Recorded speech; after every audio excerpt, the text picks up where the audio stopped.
Good afternoon, everyone, and welcome to the latest Big Data London webinar. Today's the first in a new series called Blueprint, and we'll be focusing on observability. There's been lots in the news about observability recently, lots of hype, and obviously Werner Vogels, CTO of AWS, has recently stated that observability is everything. So I think we've got a lot to get through, and we've got a lot to learn today, so that will be good. I'm Andy Steed, Content Director of Big Data London, and joining me today is Johan from Lightstep. Hello, Johan. Hello, Andy. We'll, like every session, it's designed to be interactive, so please send in your questions at any point using the question function, and I'll endeavour to ask as many as I possibly can at the end of the presentation. Really quick housekeeping note. If the video stream gets interrupted for you at any point, it shouldn't, but if it does, just hit refresh on your browser and you'll join us straight away. However, without further ado, I'd like to welcome on our main presenter for the day. Over to you, Johan. Thank you very much, Andy, and welcome everybody to this bright talk. I'm going to present my presentation and just shut down my camera to save some bandwidth, just to avoid to crash everybody. So bear with me, and we will get started right now. So welcome everybody. Good morning, good afternoon, or even good evening. I'm really happy today to be with you to present this complete guide to observability. My name is Johan Le Chevalier. I am a senior solution engineer working at Lightstep in London. And I am delighted today to present this talk where I am going to firstly address the concept of observability in today's software industry. Secondly, we will go through the concept of what we call deep systems and understand why we need to have an observability solution for them. And from there, we will understand that the conventional ways to approach observability are problematic. They may not fit for purpose.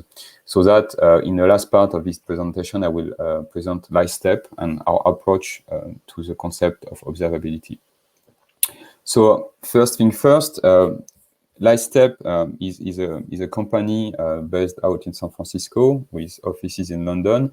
As a startup, we have built an opinionated platform that brings out-of-the-box capabilities for you to have a simple observability for deep system solution. And it brings out-of-the-box several use cases, such as real-time monitoring, regression detections, and service level indicator or performance monitoring. And that is how we address observability for deep system. So what I want for you today to take away from this presentation is to understand what is observability and basically how do your architecture, your software architecture may require an observability solution and why it's important to have an observability solution and what you can benefit from using it. So first thing first, we are going to do a little bit of academic work before starting, basically, by talking about definition. So obviously, and I apologize for that, it's a little bit academic there, but it's just to put the context of what observability is.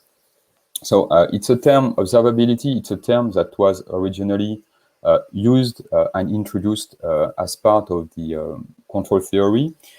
And it was used, if you think about in the context of factories, chemical distillation plants, and so on, where basically site reliability engineers, they need to understand complex processes that could be appearing in black boxes. And the concept of the observability in the control theory was really to understand from external signals what is happening into a complex system without really having to open the box. So by analyzing the outputs, understanding the inferred process internally that can be running and happening in a black box. So that's the starting point to understand what observability is. But what does that really mean for us as software engineers, and is precisely applied to software engineering. So the definition of observability in the ecosystem of software engineering is basically the capability to navigate from an effect to find the cause of the effect. And it's not the other way around. So let's take an example.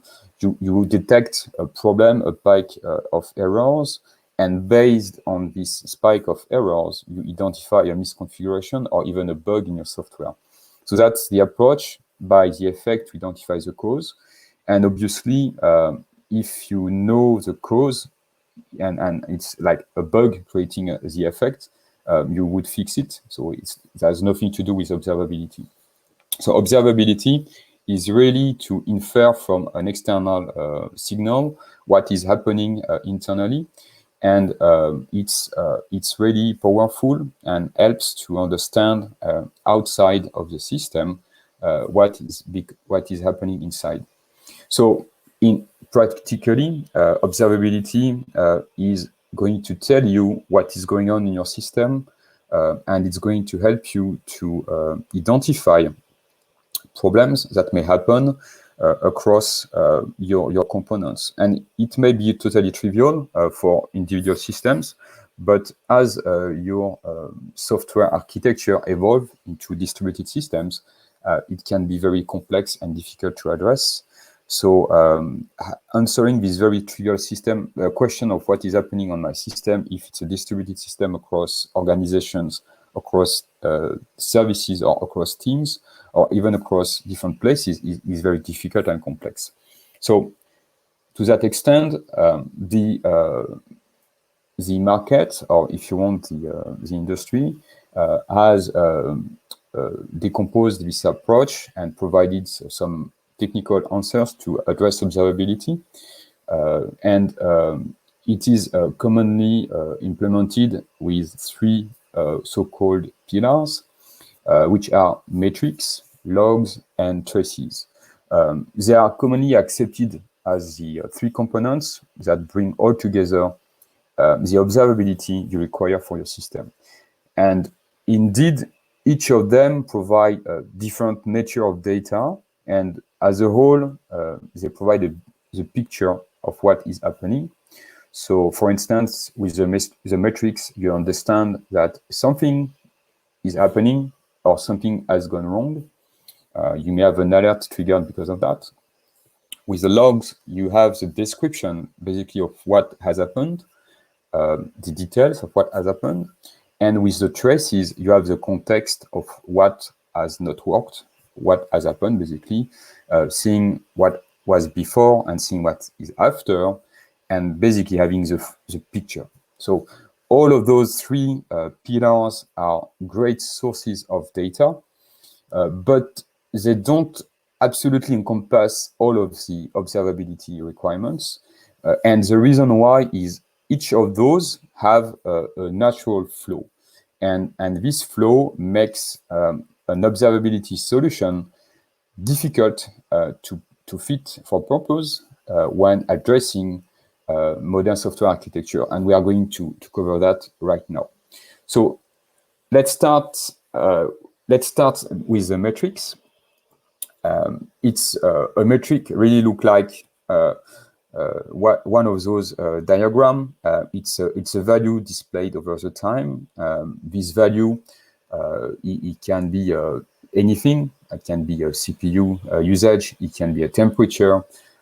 And on those values, each value is associated with a time. So this tag, key value pair, is basically displayed frequently, and we do draw different lines between those different points, and you get metrics upon which you can have alerts if it deviates from a specific expected value, or even have machine learning things detecting behavior and helping you to understand what's going on. However, the metrics have a problem, which is the cardinality, the dimensions that can explain your time series. What I mean by cardinality or tags is basically, like for this example, taken from one of our problem we had on internal system at LiveStep. It represents, let's say, a CPU usage consumption. So we detect that from the curve that something happened after 1 p.m. At this specific day. So we understand there is something wrong. Can we see and detect what is wrong? No, not really. So at this point, we would have to make a group by a tag, another dimension, and this tag could be, for example, a container ID. So by grouping by container IDs, we would see then, for instance, that a specific container went just off-grid and burnt all its CPU resources. So we still, at this point, don't understand what is the problem. We see where the problem may be coming from on a specific tag, specific host, specific container, as an example, and we can then from there carry on the investigation. So as this example illustrates, metrics can be very useful in the way that they can help to visualize that there is a problem, but they may not describe what the problem is. And as your system may evolve into a more complex or distributed system, the number of dimensions, the number of tags you would have to cover would increase dramatically. And basically, it has a cost. And the cost is often hidden in your metrics provider license agreement. And if you try to increase the number of cardinality, the dimension you monitor with the metrics, your license is going to increase as well, making somehow a very expensive solution. So the second approach relates to the logs, and the logs have been here forever, I would say, and they are somehow we have a very firm understanding of what they are.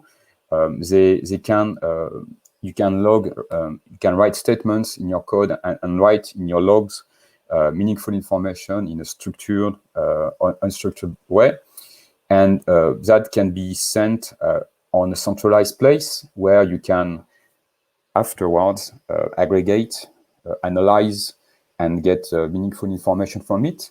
However, as you move into a distributed architecture, where potentially your transaction rate is going to stay more or less the same as for your monolith, but decomposing this monolith into several independent containers or microservices, the number of moving parts, generating logs is going to increase.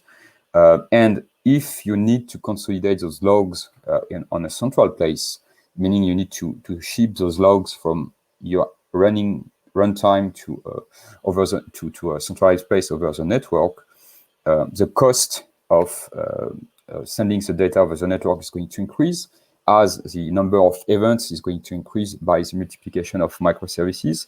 And likewise, the cost of retention associated to this increased amount of data is going to cost you much more money than the actual increase of revenue that your system is potentially generating. So the approach of logging on distributed architecture, on microservices, for example, is very expensive, and most of the time it is not followed. And last but not least, traces. They usually looks like something similar to what we see on the screen in people's mind. And here it's an example of a screenshot with Zipkin. And there's so many different tracing systems available in the place. But here it's an illustration of the visualization of a distributed trace. So the common elements for those distributed trace is that they share a timeline, and every segment represents an action which is achieved on a distributed component, which can be a container or virtual machine or whatever, so that we can understand the global transaction end to end and see the big picture of the events when they happened, and identify potentially the critical paths in the trace, where you spend more time, where you consume time, or where you have errors, and have the previous and the what happened before and what is happening after those problems or those bottlenecks potentially. So they really bring the understanding of the context of the event. However, due to the nature of the trace, you may be tempted to have a sampling strategy to maybe adjust on the costs or adjust on the performance, and in a way to manage the amount of events you are collecting, or to adjust potentially impacts on the performance by this tracing system, or just optimize the cost of storage them. And then actually implementing head sampling at the application level, basically deciding to randomly drop events or keep others, or making tail sampling based on a centralized system, which can be very complex. But in both solutions, by sampling, you potentially are going to miss outliers and introduce gaps into your end-to-end transactions, which could be the problem you're trying to observe and identify. So in a nutshell, basically, logs, metrics, and distributed traces, they all provide important information, data, but they come with a fatal flaw. Logs, they don't scale gracefully in terms of TCO as your level of traffic scales. Metrics, they are not immune to cardinality, and traces, they are subject to sampling. When they're subject to sampling, you lose basically context and meaning. So what has changed and how did we get there, basically? And one of the main reasons is scale. And when we speak of scale, it's not about the scale you had when you had more of something similar, like you had more water in a pond and it becomes a lake or even an ocean. So that scale way of things is scaling wide of the same thing. And when you scale of the same thing, it's very easy and, let's say, trivial to address from a computing point of view with techniques like MapReduce. But when we speak of scale, and when we think of scale, it's more like scaling from a very small village into a much more complex city, where basically the structure is changing, and it's going to be much more different from a very simple two-dimension, I would say, village, where in a city you have much more ways of interaction and level of depth. And if you want to go from one place to the other in a big city, you may not be able to do that without any tools such as using an app to order a Uber or a Lyft, or even using Google Drive to help you to go from place A to place B. While on a small village, it doesn't really matter. You just need to cross the street to meet someone. So systems are scaling deeper, and to be able to use them, to monitor them, you need new tools, new ways of monitoring them, new ways of observing them. So a deep system, regardless of, can be already in place within your environment, regardless of your languages used. It can be iOS, it can be Android, Java, Node.js, or whatever. Regardless of where your services are running, on-prem, in the cloud, private or public, or a mix of all of that, regardless if it's microservices, serverless functions, or virtual machine or bare metal servers, you may have different components making your solution, and they interact with each other, and they may not be isolated anymore. So you may have different layers, and some of them may be totally out of your control. Like, for example, if you're using third-party APIs outside of your team or your company, as an example. And that said, even if you are in charge, you or your team or your company, you are in charge of a specific part of this implementation, which means you are getting some ingress from other components, and you're your services or your components, they are getting some egress towards other services or components, even if you're only in charge of one part of this chain, the impact you may have with your service may be much wider, and you may not be able to control that. However, you may be responsible for all of them. So that is what we call the stress induced by the depth of your system, which is the difference between what you can control by fixing bugs, updating, and developing features, and what you are responsible of in the big chain, with the wider view between the ingress and egress element getting to your system, and which you don't control basically. So that's why using traditional tools such as dashboard metrics, telling you that something is getting wrong, but not really understanding what is wrong, because it's became the gauge became red, and you understand that there's a problem somewhere on one container as an example, but you still don't know what is the real cause of the issue. Or by using your traditional logs approach, where you need to consolidate all your logs and parse them, and potentially have to correlate a lot of different sources in those logs, or using traces, individual traces, to dig through and to have a view of independent and individual elements, is not going to help you. And because every view is partial, sometimes it's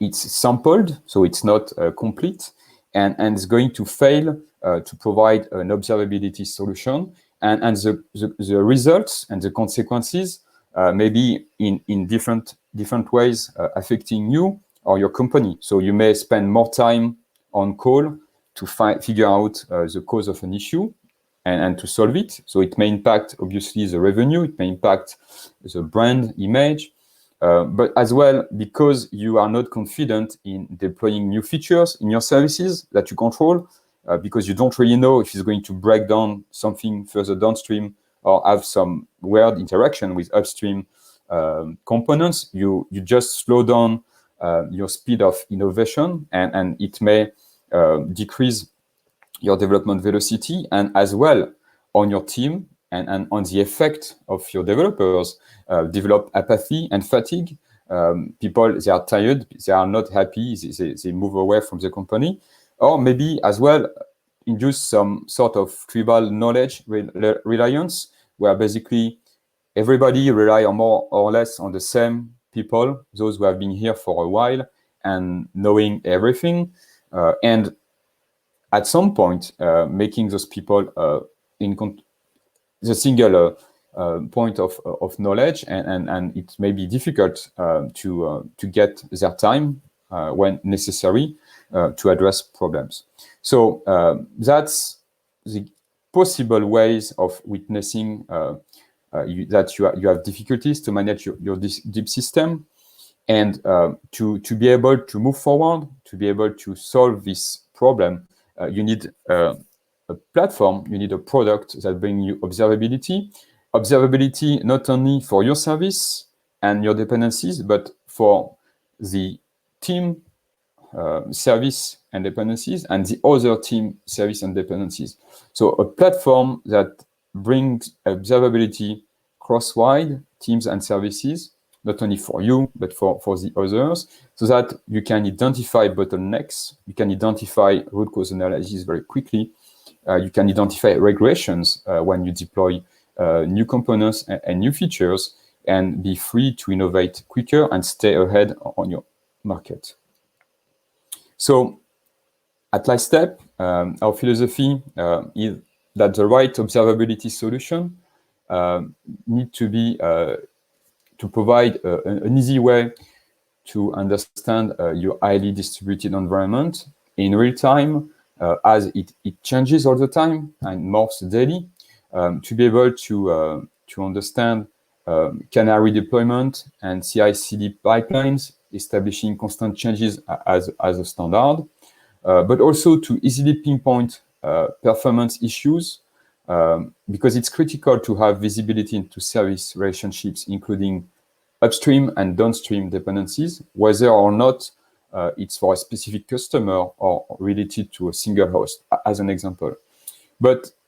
And last but not least, it's also important for this platform to bring to the developers the capability and the confidence to ship new features where basically they don't need to worry about the consequences of innovating. They just need to focus on shipping code and features. And if something goes wrong, the observability system is going to detect it and help you to figure out what is the cause of the problem and to solve it very quickly.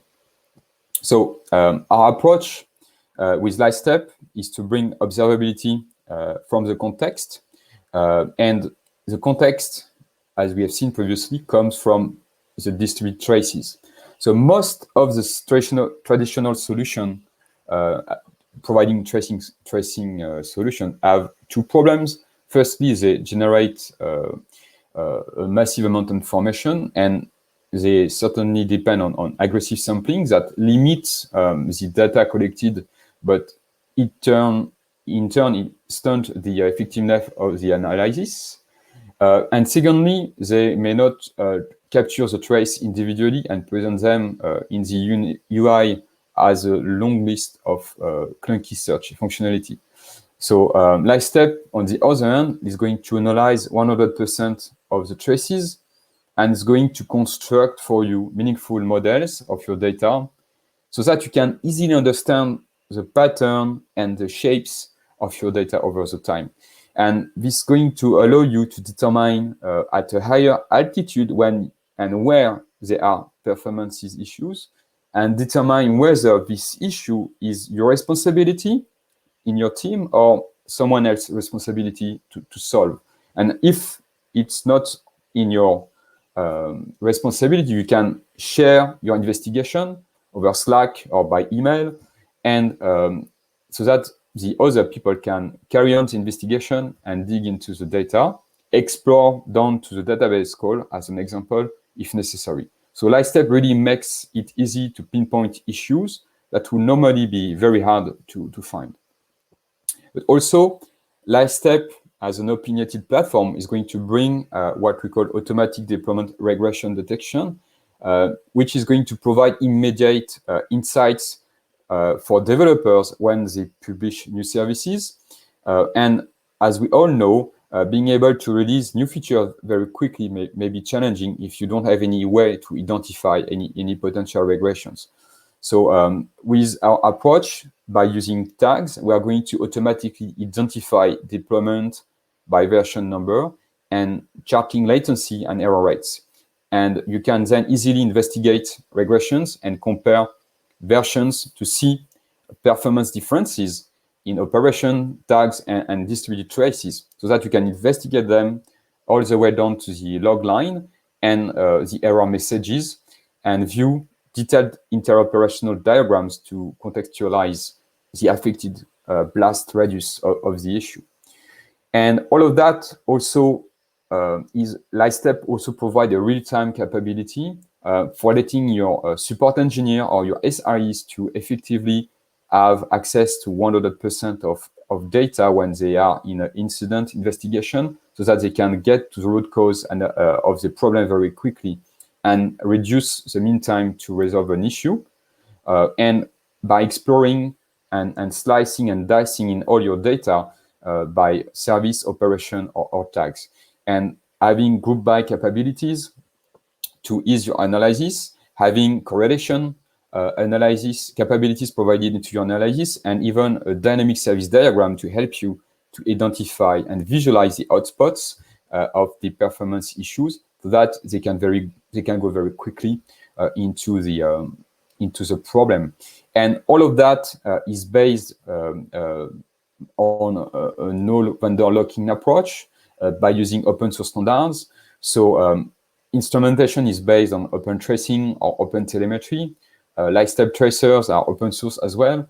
And we strongly believe in open source standards, so that you are not locked into with a specific vendor. You have your environment instrumented, and with open source standards, you can use it that way and provide meaningful information to Lightstep, and Lightstep provides out-of-the-box those very meaningful use cases, and as well provide you the capability to monitor your serviceable indicator and operation, and have alerts triggered if errors, latency, or operation rate deviate from the expected behavior. And those alerts would be sent with context of traces, so that as soon as your team gets the alert, they straight away get examples of what happened and start to work on it straight away, instead of wasting huge amount of time into filtering the signal out of the noise of false alerts. So that's, in a nutshell, what observability with context means for Lightstep, and what Lightstep platform provides in terms of features and capabilities out of the box. So you certainly ask and wonder how it's possible to achieve that. And it's really based on a very innovative architecture. There is no magic, it's just data.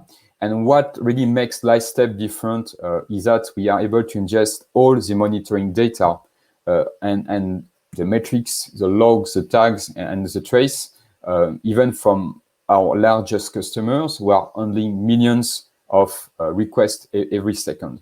So it's very innovative, and at the beginning of the architecture are your applications.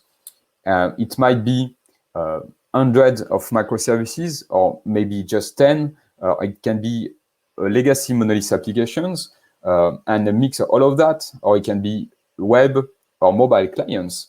They all send data to a collection layer, so-called satellites. The satellites, basically, they are designed to run within your environment, and they are meant to scale horizontally. If you want, they are stateless appliances. They can be deployed as containers, virtual machine, or bare metal servers, but really meant to scale up horizontally. As the monitoring information increase, you can add new satellites behind the load balancer, and you can tear down the satellites as you have less traffic. So they are going to keep the monitoring information into memory to enable real-time queries capabilities. And we are going to have 100% of the monitoring data captured by the satellites. And based on the satellites and understanding of what's happening from the SAS, we are going to, after a period of time, to make some element of filtering, aggregation on the data on the satellites, and push back to the SAS meaningful informations. So there will be what we call a dynamic tail sampling, if you want to call it like this way, based on the global view of what is happening on the satellites. And we are going to collect and to keep and preserve the outliers and get all the meaningful information pushed back to the SAS. So this approach enables the satellites to be deployed as close as possible to your applications, so that there is no overhead over the network to send the monitoring data, and you are able to collect 100% of the monitoring data between your application and the satellites, and so that we can detect any outlier. And the SAS is going to provide all the use cases, the trace assembly, so that you can have access in real time to all the monitoring data on the satellites, and the SAS is going to build the analytics and the trace assembly, the correlations, the monitoring for you, and detecting the regressions. So there is no specific effort with the SAS to produce.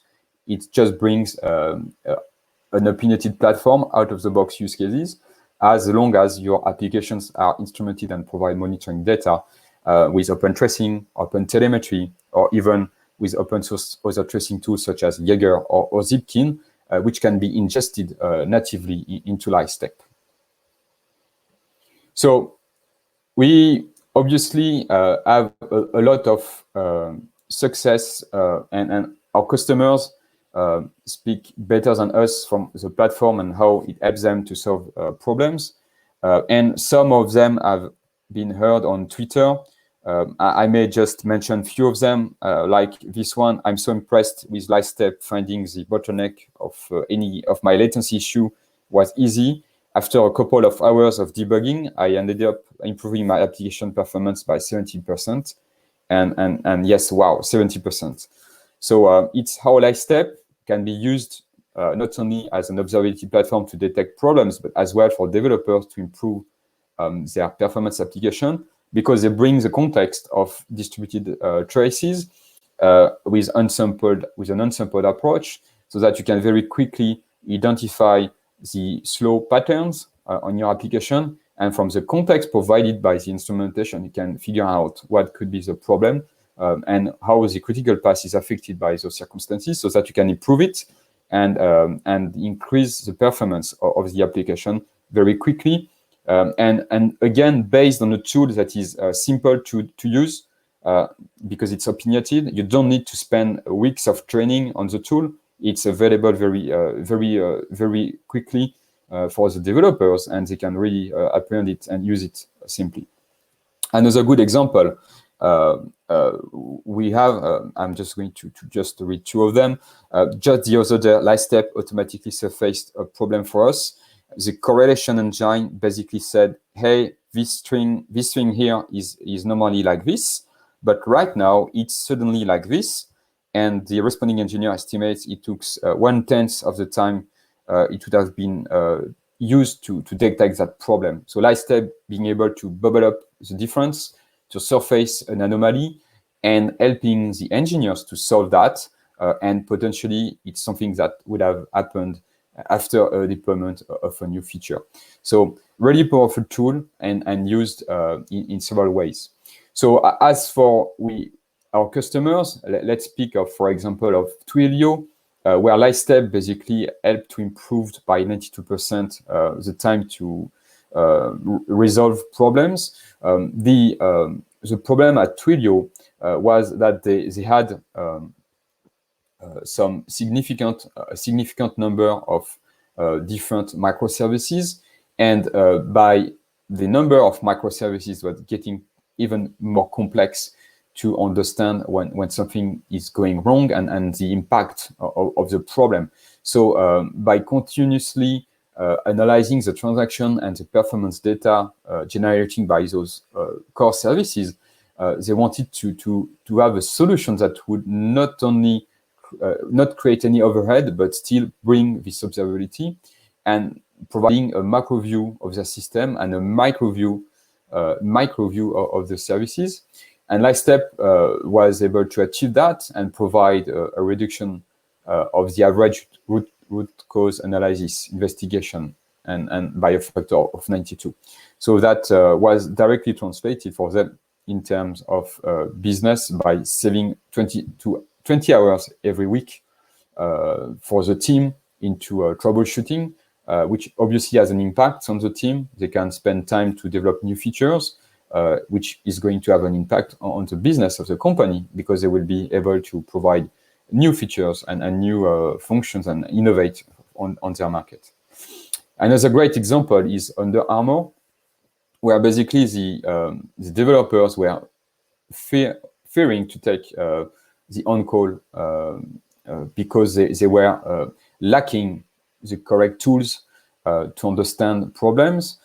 So when they deployed Lightstep, they straight away had the capability to, from the visibility, the observability provided by the observability platform, to enhance their automated decision. And Lightstep was only showing the traces, not only the traces, but as well the context behind what was causing the issue. So it was really changing the attitude and the approach and the relationship between the engineer and the system. So they were not afraid anymore in lacking context when they were on call, and they were able to find answers in a very quicker way, so that they can solve issues and in a more efficient way. So that's how Lightstep, in a nutshell, is able to help improve performance, reduce mean time to resolve problems by shortening the root cause analysis, basically, and helping developers to develop better software, where they can ship more frequently new features and without fearing being the source of problems they cannot address, basically. And by using those features of the regression detection, and all of that based on a very innovative architecture, hybrid, with satellites accessing and collecting 100% of the monitoring data, pushing back to the SAS dynamic tail sampled meaningful data, where the SAS provides out-of-the-box features for this opinionated platform. So that's, in a sense, what is observability for deep system, and how Lightstep can help you to provide observability for your deep system. Lightstep welcome you to test our platform with real data. So you can log in on lightstep.com/sandbox and have access to a running environment where you can test and follow some examples on how to troubleshoot some problems, how to follow a regression when you deploy a new version of a service, as an example, and see in motion what Lightstep can do for you, and potentially help you to understand the capability of the platform and help you to solve your problems. So, having that said, I've been speaking a lot, and it's time for me to stay quiet and take your questions. So I'm going to pause there, and we will come back to the Q&A session, basically. Thanks, Johan. Yeah.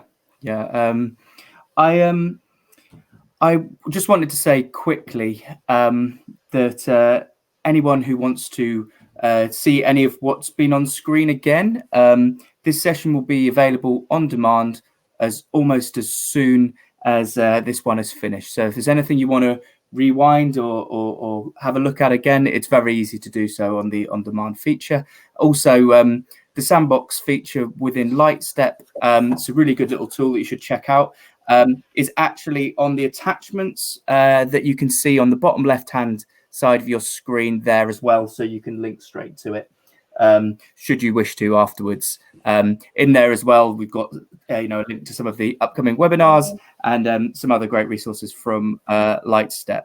So I'm just going to kick off some questions with you, Johan. The first one is what's the difference between APM, application performance management, and observability? So I think people are comfortable with what the APM vendors are and what they do, but what's the difference between that and observability? And basically it addresses two different sort of problems. An APM is really focusing on the performance side of your application. Sometimes it manages more or less well to address distributed application performance, and somehow it's mostly used for monoliths or local applications and having difficulties to manage distributed applications. But observability, it's really encompassing and getting over the application performance only approach. It's really taking you to the journey of having visibility of what happens cross services, cross function, cross teams, and being able to understand not only instantaneous data, performance data, contextual data, but as well having an holistic view over the time, and being able to detect, as an example, regressions, being able to detect behavior of your service over the time. And that's really a big difference with what we call APM, that only brings the performance view of things, but not necessarily an holistic view of the performance plus the behavior plus the regressions and the over the time on your system, regardless of the service boundaries. Cool, excellent, thank you. Yeah, we've got a couple of similar questions here, so I'll try and merge them together. Again, how is it differing from traditional monitoring tools? So, sort of, I guess more systems monitoring tools, and is observability an umbrella term for kind of AI ops system management and ITSM kind of mushed together? I'll rephrase that question. I'll say, why is observability more than just AI ops system management and it's smushed together? What more can it do, and what more can people expect from it? So, well, it's a very good question. So the observability is really the approach of bringing you this holistic view of what happens, regardless of the context where it is happening. So it can be anywhere. It can start on a mobile device and complete into a cloud provider backend service.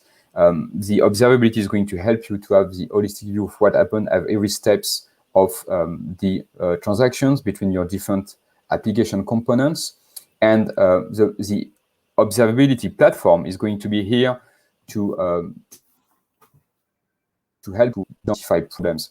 And it's going to be here to help you to identify regressions, because you definitely need a solution to help you to push new version of software and detect when they have an impact and they have regressions, as well as on not monitoring the performance on a daily basis and see the service level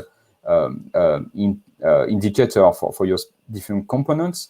So it's really a very mix of all those things that are addressed by observability, and having traditional tools relying on trace metrics and logs fall into traditional flows.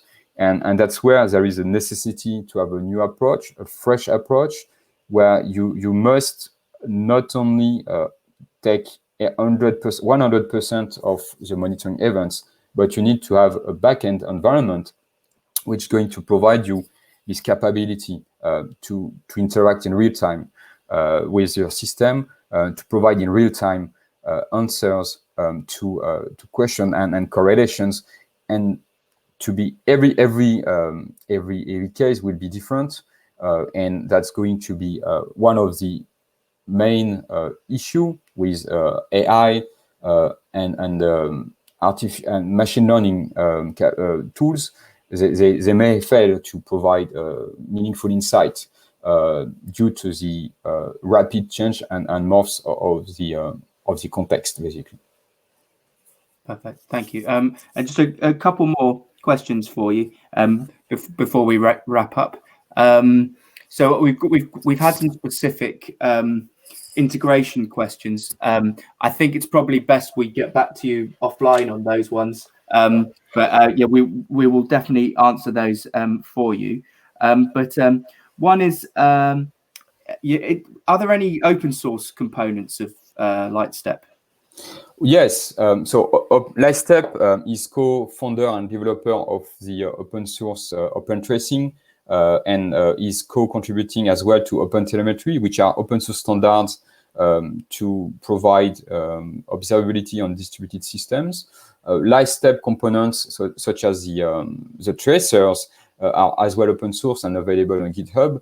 So the part of the instrumentation and the tracers are all open source components, and it is fundamental for the public to understand that having instrumented your applications with open source standards is a key for you to be successful, because you are not relying on a specific vendor to provide your observability events, which are data, and where there is a need for competition is on the solution that use those data to bring meaningful use cases without making any concession on the accuracy and on the fidelity of the data you're analyzing. So that's really our approach, is to push open source standards for adopting instrumentation with OpenTracing or OpenTelemetry.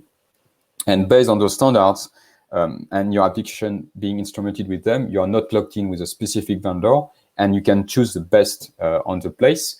and we hope you will determine that Lightstep is the best that fit your needs. Perfect. And so, yeah, so just one final question from me, Johan, if that's okay. Sure. Obviously, the examples you gave were really good examples, and I imagine you gave them, Twilio and Under Armour and stuff. I imagine you highlighted them because they are big companies and, big famous companies that we've heard of. But I mean, is Lightstep also for your smaller guy, your smaller player? Are they going to get use out of it, just in case there's anybody listening? Absolutely, yes. We have designed the product to scale with your needs. So this approach is also reflected in the way we address our customers. So there are several customers of us. They start small and they expand their instrumentation, their monitoring, and their observability journey, and they are happy to work with Lightstep. Lightstep takes a lot of care to its customers.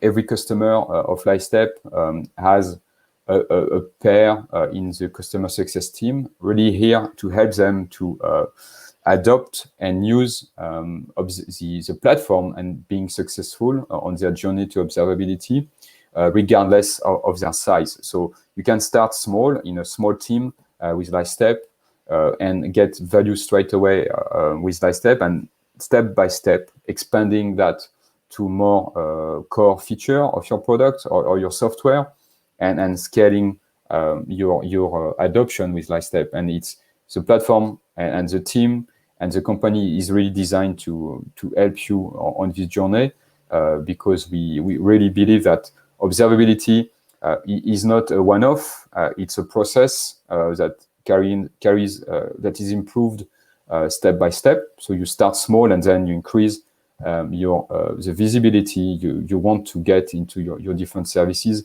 and components. And it is exactly what happened to our biggest customers today. They started small, and step by step they have expanded their footprint, and our platform has helped them to expand, and has been and it is designed to help people to expand at production level. Perfect. Well, that seems like a good place to end it, Johan, if that's okay. So Fantastic. I'd like to take the opportunity to say a big thank you to Johan, our presenter today. Looking forward to future episodes within the Blueprint series. We'll be taking on some other subjects in the principles of data architecture and software architecture. So from all of us here, goodbye, and we'll see you at the next one. Thank you very much. Bye-bye. Thank you very much. Bye-bye.